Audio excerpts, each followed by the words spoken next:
Happy birthday dear Prathamesh, happy birthday to you. माझ्या cool आणि evergreen नवऱ्याचा वाढदिवस सेलिब्रेट करण्यासाठी आम्ही निघालो त्याच्यासारख्याच एका स्पेशल ठिकाणी, मुंबई ते पानशेत. लांबचा प्रवास, ऑलमोस्ट 5 तासांचा विथ ट्रॅफिक, पण मनात एक्साइटमेंट मात्र जबरदस्त होती. शेवटी आम्ही आलो बांबू अँड ब्रिक्स रिसॉर्ट पानशेत इथे. आणि मग काय, या जागेच्या प्रेमातच पडलो. शांत, ब्रीथ टेकिंग व्ह्यू, सुंदर आर्किटेक्चर, बांबू आणि ब्रिक्सची ॲस्थेटिक ब्युटी, कोझी रूम्स, खूपच कामिंग ॲम्बियन्स, सगळं इतकं सुंदर, जणू आपण दुसऱ्या जगात आलोत की काय असं वाटत होतं. लगेच गरमागरम कांदा भजी, चहा घेतला. त्या वाऱ्यात, त्या शांततेत मन खरंच खूप रिलॅक्स झालं. दुसऱ्या दिवशी दोघांचेही स्केड्यूल पॅक्ड असल्यामुळे आम्ही रात्री रिटर्न जाणार होतो. पटकन रिसॉर्ट एक्सप्लोअर करायला सुरुवात केली.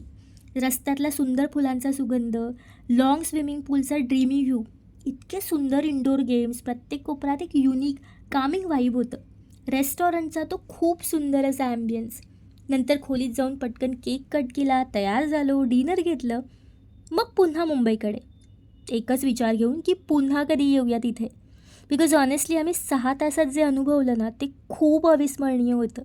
प्लीज प्लीज प्लीज हा व्ह्यू चुकवू नका, हे रिसॉर्ट चुकवू नका, आणि ही वाईब तर अजिबात चुकवू नका.